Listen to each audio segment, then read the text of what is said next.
I'm live. Good evening, ladies and gentlemen. Had me a good walk in the yard, took my camera with me, and I'll be putting up some shots tomorrow or today, dealing with the garden, and it's going to be wonderful. um, it's just going to be a good deal. Good deal. Let me do this right here real quick. There we go.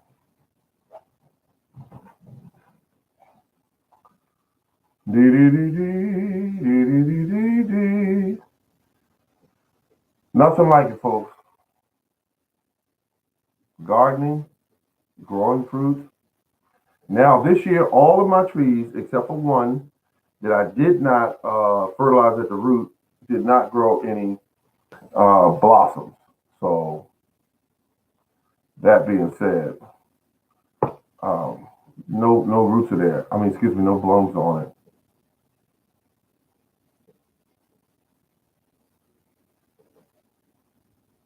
Looks good. I'm just thinking about it. I have beautiful, beautiful, beautiful blossoms on these trees, and they're ready to kick off. Now, none of the apple trees have done anything yet because it's just not time for them to. They're not doing anything. They're just there, putting out a few leaves, but other than that, they're not doing anything. So I love it. Everything's on schedule. Tonight, I think I'll put down some beautiful, beautiful, you know, beautiful, beautiful seedlings. Put them in there, get them started, get them going. That's what I'm doing. Uh, I hope all of you are doing the same. That have definitely put your seeds and got them up and going, or in the process of having some pop out of the ground, or the pot, so to speak. But peaches every year on my little small orchard always take off first. I looked at my on my property. I have room for one, two more trees, and so I'm thinking about possibly adding two more trees.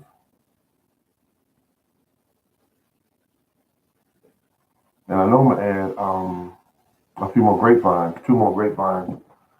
Excuse me, two more grapevines, and also I'm thinking about not just the grapevines, but the two more kiwi plants.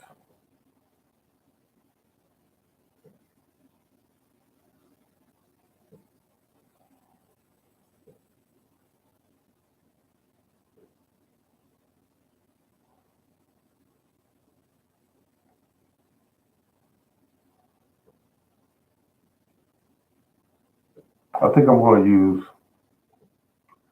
a technique called air layering to get me a kiwi plant because I've tried. Here's what I've tried. I tried starting them in water. I believe they will start, but something is going on. Um, I've tried starting them in sand. They do take off in sand, um, but it's kind of hit and miss. But I think what I'll do is do both techniques.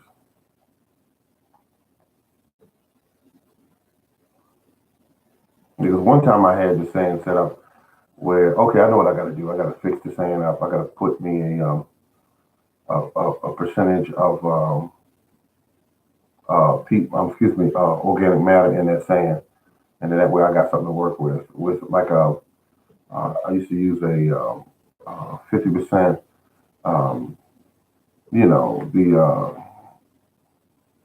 compost, and then 50% sand, and I would mix the two, and then I'd get better results. Um, so when you're growing your seedlings from sand, you want to put it in a spot where it's definitely getting better. Like a shady kind of area, shade. You don't want them in direct sunlight.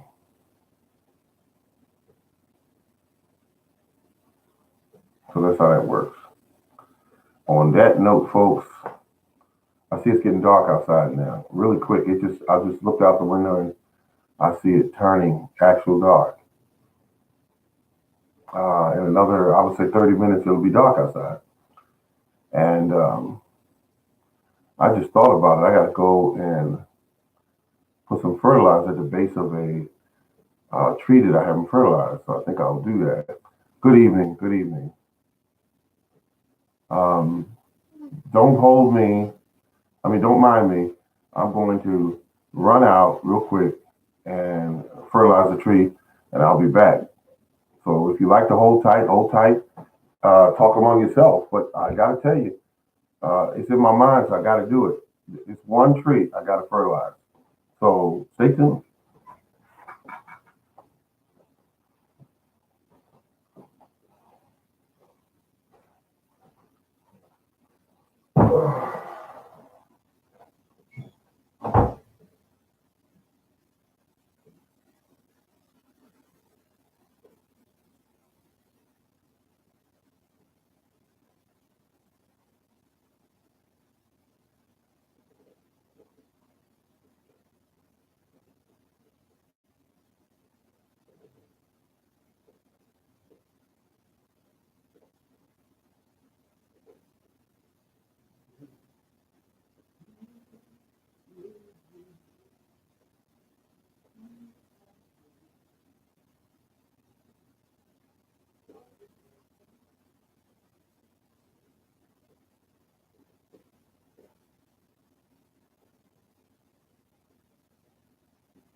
Hello, hello. Oh man, I had to take care of them plants. Had to take care of them. I looked at them. I said, "Give those plants something to eat. Something to eat, because if you don't, you'll pay for it later. Those plants will not produce."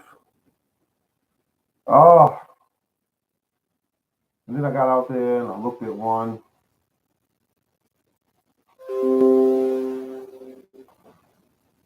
Saving trees for the. Okay, thank you. All the best. Not by another time. Okay. It was really a lot of fun, folks. Going down there looking at the garden. I had to take care of it real quick, and I got back up there as soon as I could. And everything looked good. And like I said earlier, I'll have a video going up very soon. It'll be going up, and I hope you enjoyed it. The last one I put up, people tend to be into it, and I said, okay, there's some good information was there, and it also had a lot of information that was pertinent to starting garden this year, getting the blooms together. So we got to do what we got to do to make it work, folks. We're gonna be okay.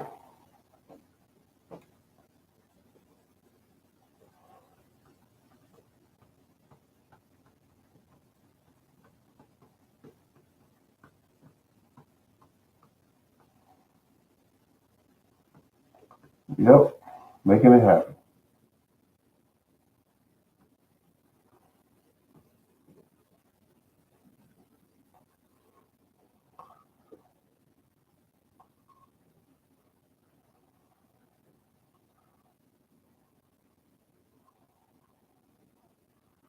Um, yeah, thank you. Thankful for the information regarding regarding that. Is this this is not your, is this your first garden that you have? Mm-hmm. Mm-hmm. Going to hang around.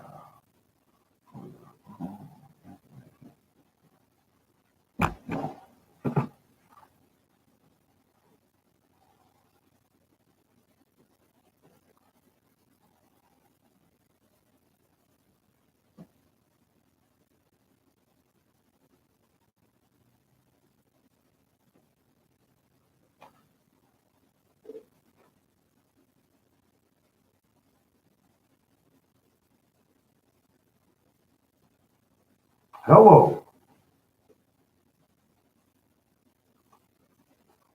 Yes, my first one. Outside is people. People pots. People pots. I don't know what that is, but I've always said the. Just keep this in mind. Sorry. Oh, okay. Okay, that's all right. Um, let's see. Hello, everyone. Hello, everyone.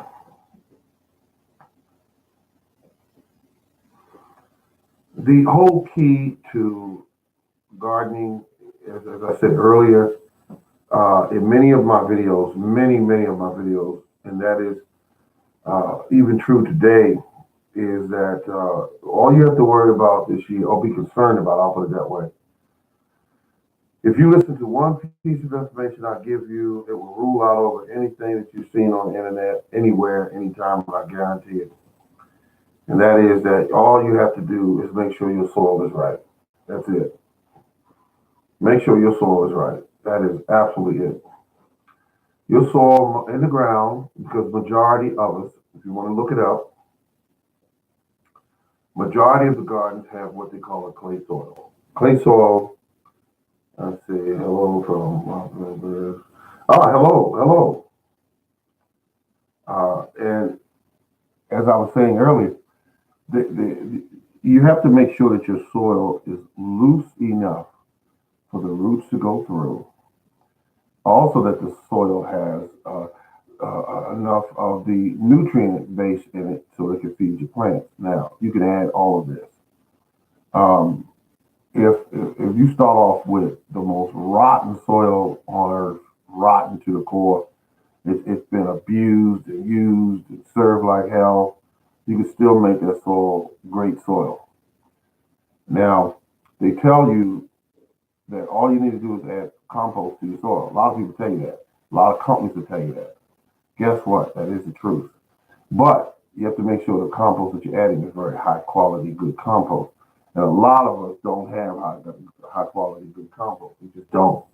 We have compost that come from a source that could be poor, or we have compost that come from our own yards, which could be poor.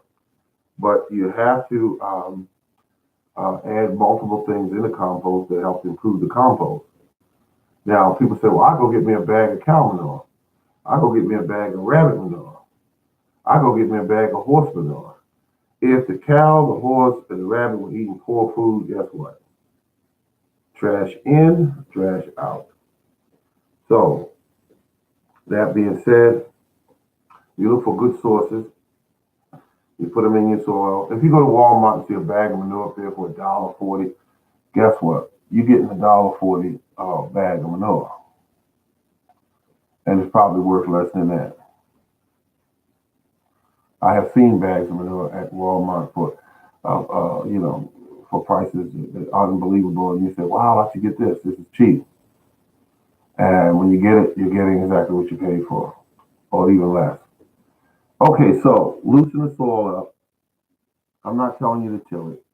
The location where you're putting this plant in, you need to add some things in there to amend. That's a word a lot of people like to use. Amend your soil, and some people don't know what that actually means. All it means is to take the soil and make it suitable for that particular plant. Because as we all know, our roots, our weeds grow everywhere and anywhere, and they don't need you to fuss over them at all because they were born there in that hard clay soil, so they suited to that hard clay soil. So when you put in a plant like a tomato or a cucumber, they're not suited for that soil. They're not suited for hard, dense clay that is kind of loose in the wintertime and then it turns out to be rock hard when the sun hits it. That's why you got to say, okay, what does this plant need? This plant needs food, water, it needs minerals, and it needs air, it needs oxygen. So when clay soil stacks tight when it rains, even if you till it, once it stacks tight when that rain hits it, you got nothing coming because it'll squeeze that air out of the soil, and your plant will start first. It'll start growing slow, and then after it starts growing slow, it'll start developing either disease or it'll start the bugs will start eating on it because the plant is basically suffering and getting ready to do something different for you. And that means that your soil is not giving it what it needs. So when plants get distressed, bugs move in to eat those plants. That's what triggers bugs to come in your garden in the first place. A lot of times, bugs are just nature's cleanup crew. Anything weak or dying or sending out a stress, bugs come in to get it, and that's why they're there. So you can spray all the spray on you want to relieve the bugs, but if you are in a situation where your plants are really struggling, then they'll be back. Bugs will be back, or you'll just have a plant that will yield very poorly. Now, if you had experiences in the past of your soil, giving you very poor outcome, you got a tomato plant that gives you six, seven, maybe less than that tomatoes, cucumbers, three or four or five, and that's it. Then you got a problem. If you got a problem with, could be the plant's not suited for that environment, or you could deal with a situation where the soil is just too weak to do what it's supposed to do, or it's not suited for that plant. Now, take the soil, you make you up a mixture of 2 parts compost, or what I use in mine is I use 2 parts cow manure, 1 part, you can write it down if you like, 1 part compost, and another part of perlite. Now, I use perlite, but you can use a very large granulated sand, but don't add a lot of sand in your stuff. Don't do that. Don't think if I add more it'll be better. Just add a little, run your fingers through it and everything, and make sure it's loose and everything, and grab it in a ball in your hand and see if it'll form, and then poke it and see how much it takes to poke it apart. If it drops apart when you poke it, then you got the right amount of sand in there. This is not brain surgery, folks. This is not brain surgery at all. It's just everybody got everybody confused because they're giving out all this misinformation all over the place, all over the place, all over the place. They're giving up false information in books. They're giving up false information at the stores. They're giving away false information on the bags of these items we're buying at the box stores. A lot of false information. I, you know, uh, I use,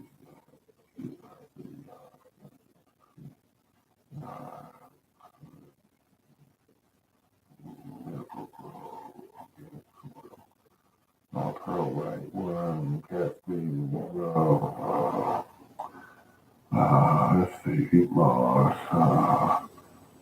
heat moss. Okay, okay, azomite, azomite. Okay, but anyway, some people like azomite. If you like it, it's but it looks like you did a lot of good things to your soil. You spent some money. It looks like here. That's what it looks like. You spent some money. Let's see. You got the yard clippings, Miracle Grow organic soil, Miracle Grow. Miracle Grow organic soil. There are a lot of people who like. I did. Oh, okay. You did. Yeah, I kind of figured you did when you mentioned that name, Miracle Grow. So your deal is to hold on to that soil as long as you can. Try to use it over and over again, and just do what you got to do at the end of the year so you can keep that soil nice and fertile. But I like the worm casting you put here. Where are people buying this worm casting? Because I've yet to find a store that in my location is a box store or something that you can buy worm casting. But here's what's going on. Castings, you did good. Peat moss. To allow your soil to stay moist. That's good. That's it. You got it at Walmart. Your Walmart carries, um, uh, you know, the worm castings. Okay, that's good. Let's see. Peat moss, excellent. Compost, excellent. And azomite. I keep coming to azomite because, yeah, yeah, azomite. Well, if you like it, then it's good. That's what matters there. Um, the as far as I want you to, when you get a chance, uh, go through your garden beds and just dig your fingers through it and feel the soil,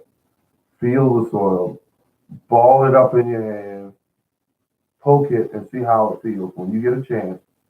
I don't know if it's daytime there we are, or nighttime, but that's what you want to do. That's the first thing. Now, all the stuff you bought there, I'm not taking nothing away from it because you've given it a 100% effort to do what you needed this soil to do. Um, that's what you did. You put the effort forward, and you got it in a sunny location that where you can get anywhere from 6 to 8 hours sun, usually around six.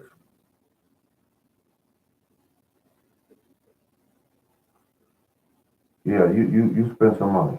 Yes, okay, the sunny location. The peat moss will keep it blah blah blah. Blah. The peat moss will help it keep it help it keep moist. Now the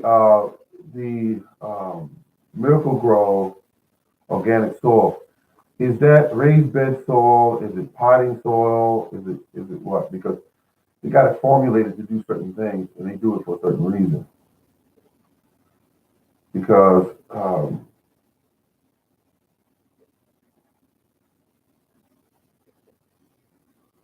'cause I went out yesterday and I bought me 2 bags. because I'm doing what you're doing, but I'm making my own. I bought 2 bags, which is one bag is let me get it right now because I want to make sure I'm giving you the right information. Garden raised bed, not for pots. Okay, okay, you did excellent. You did excellent. You did good. You did good. You did real good. Um, Now, what I'm doing is a little different. What you did, I purchased one big bag of perlite. That's what your Miracle has in it. Oh, you're welcome. And also, I purchased something else called vermiculite. Vermiculite helps the plant stay moist. That's what it does. It traps 4 times its water and it holds it. And also, I didn't buy any, but I had some on hand, which is peat moss. So I add that in there. Now, what the peat moss is in there for? The peat moss is there to also help the garden hold water. Another plus. I'm using 2 big bags of cow manure and one of my own garden compost, adding that in there. And it's something else I'm forgetting here. Stir all that up, and you put the perlite in there. That now the perlite I use what I want, which is extra amounts of perlite, because I want the plants to be able to run through and get what they need. The holes that I'm putting down are 30. I call them $30 holes because they're over 18 inches across, or over a foot. Now, because I want the roots to run out, I don't want them to be trapped in a hole that's about that big. I don't want them to be done like that. I want them to be able to run out in loose soil. So um, I will use a small amount of my own native soil. Small, small. When I say small, I mean small. I'm not putting half, 50% in there. I'll put one, put a small amount in there. So I'm putting in there to kind of mix it up so that it doesn't go through shock when it goes out into the actual native soil. It'll already have, oh, okay, I know what this is, kind of thing. So that's how you do it. So you put your cucumbers in, you put your grapes in, not your grapes, you put your cucumbers in, you put your tomatoes in, you put your watermelon in, and your watermelon is a plant that thrives on moisture. So if you have a situation where your soil will hold moisture, you're in good shape. Okay, I'll add native soil. Uh, you have a box where your soil is. Do you have a separation like a cloth or something where your box is sitting on the ground so it's separate from the native soil?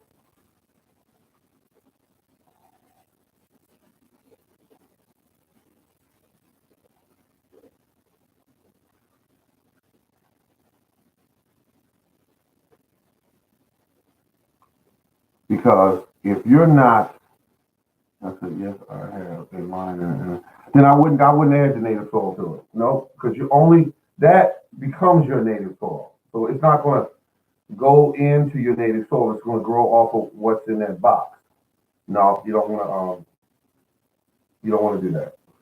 Mine is set up where 18-inch holes, 6 to 8 inches deep, and you just mix in a percentage of your native soil with all of this great amendment that I'm adding into it. So there you go. There you go. So good people. On that note, now this person here, oh my God, is asking a lot of good questions. Hopefully, I was able to answer your questions. But I want to tell you, you're off on the right. You're on the right thing there. Now, did you grow your own plants? I want to know if you grow your own plants because some people got everything right, and then they go buy these store-bought plants. And what's wrong with the store-bought plants is this: they raise those plants up on all kind of chemicals. When you put them in your soil and you try to feed them regular um, organic fertilizer, they don't like it because they're not used to it. They don't. If you grow your own plant, and you still might have time. I'm up in zone 7B. We're still cold, so I got another number of weeks to get them started. To grow me some tomatoes, and what I do is I take a 3-inch cup. I put about 10 seeds in there, and let them start coming up. I started some seeds. I did buy some trees and berry plants and strawberries. Okay, that's not bad. That's not bad. Um, I hope you got a deal on those trees and you didn't go to a box store because if that's the case, I don't know. I'll take them bastards back because they were charging. Where I was, they were $49 a piece at Lowe's. No, at Home Depot. $49 a piece. They had some there that were $59. I can't do it. I'll go right online to Stock Brothers where they sell high quality trees, and you may save something. You may save something. Um, Sometimes I catch sale. I bought trees off of Stock Brothers that were $6, $8, and just paid the shipping and got it shipped to me. And had a beautiful tree that likes to show off and get big and grow fast. Let's see. I started some. Okay, you already told me that. And so what I'm saying here is this, right? Um, you get excited when you go into the stores, and these companies hope you do that. See, I got trees.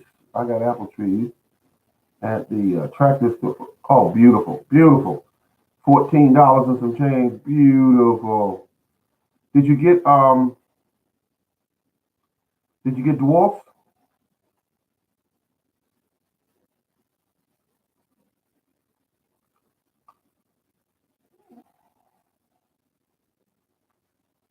Because standard trees, I don't think. What? I said, did you get any dwarf trees?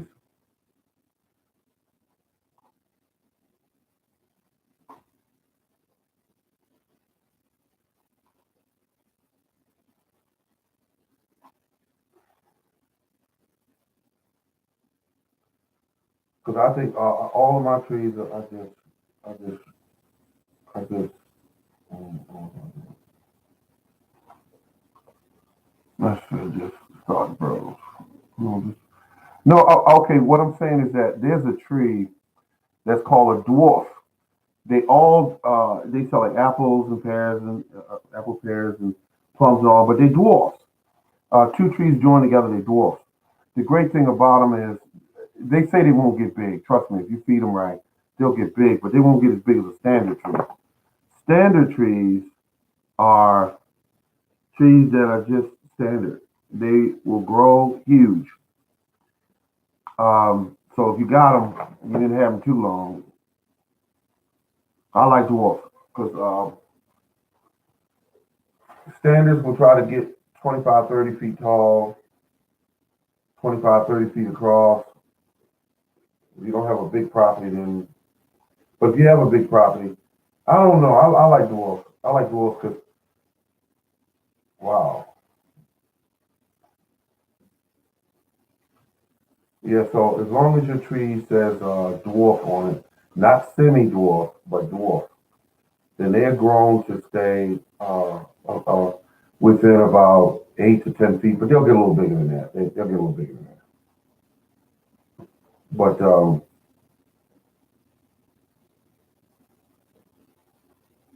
yeah, you can. You just gotta stay on them. You gotta stay on them. I mean, you see it going up 7, 8, 9, 10 feet, bring it right back down. Bring it right back down because it's getting ready to do something crazy to you. And then you want to cut off a certain amount of trees because you try to do it all at once. Some trees will send out a whole bunch of water sprouts on you because they think they're dying, so they'll send out all these tiny branches everywhere. And then you try to get in there and cut them back, especially cherry trees. Cherry trees do not like being pruned hard. They don't like it. And they'll send out so many spurs, I mean, so many water sprouts, you won't know where to start or where to end at. You say, God damn, what is all this? So you got to be patient and just prune through the cherry trees. And the peaches will do it too. Um, Apples not so much, but they'll do it. They'll do it to a degree. So the trick is cut away some, go away for a few days. Come back, cut away, go back a few days. That's how you got to do it. Now, if you really want a tree to stay small, you prune it in the summer. You prune it in the summer. That's how you do it. You prune it in the summer. Like after you prune it, you prune it for size control when you prune it in the summer. It'll definitely cause the tree to stay smaller. So that's how you want to do that.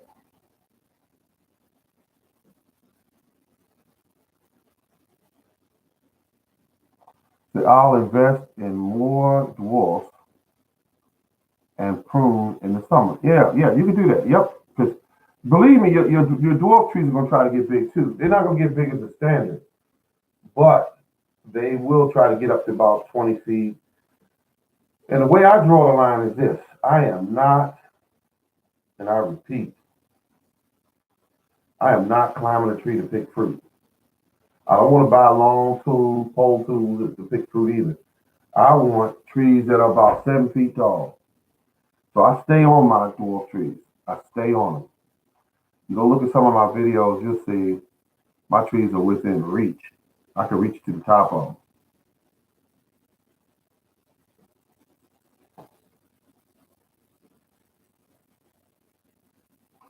Yeah, that's how trees are. You want to take care of them, and you want to spray them in the winter with a dormancy spray whenever you can.